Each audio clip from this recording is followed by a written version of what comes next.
Statistikaya görə hər il dünyada yol qəzalarında ölənlərin sayı təxminən 1 milyon 200, 1 milyon 300 min nəfərdir. Qəzalar manevr etmə, piyada vurma və müxtəlif səbəblərdən baş verir. Sürət həddinin aşılması faktı isə Respublika üzrə 51% təşkil edir. Bu kimi faktların qarşısının alınması məqsədi ilə qabaqlayıcı tədbirlərə başlanılıb. Sürücülərin sürət həddini aşması bax bu cihaz vasitəsilə ölçülür. Elə yerindəcə saxlanılan sürücüyə protokol tərtib olunur.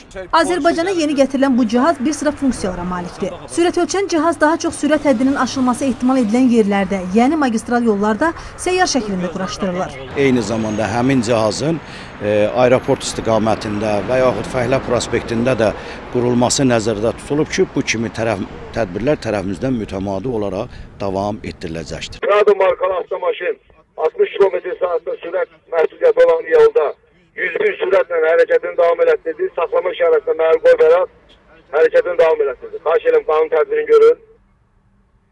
Aydındır, komandir protokolunu tərtib edirik. Bakı Şəhər Dövlət Yol Polisi İdarəsi əməkdaşlarının iştirakı ilə Səbail rayonu Bibiheybət yolunda sürət həddini aşan xeyli sürücü saxlanıldı. Siz neçə ilə gedirdiniz? Bizdə biraz sürət vardı, tələsirdik ona görə. Xəstəniz var? Bəli. Hər halda saxlayıb demək olardı da tələsirik, xəstəmiz var. Hal-hazırda bu gündə bu yolda oluruq, yəni bilirik buranın sürəti nədir. Ən azından evdə xəstə vardı, onu xəstəxanaya çatdırmaq lazımdır. Deməli, bir xətanız var idisə, hal-hazırda 2 xəta oldu. Yolda sürət həddi 60 olduğu halda bu sürücü avtomobili 100 sürət həddində idarə etdiyinə görə saxlanıldı. Rəhmət hanım, nə belə qayda pozduğunuz? 60 olan yerdə 100 radar aşmışdır sürət məqamını.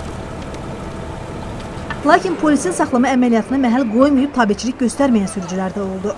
Qanunun tələbi ilə 50 manatdan başlayaraq qaydaları pozan sürücülərə cərimələr tətbiq olundu. Simnarə Həmidqızı, Fərhad Babayev, Space.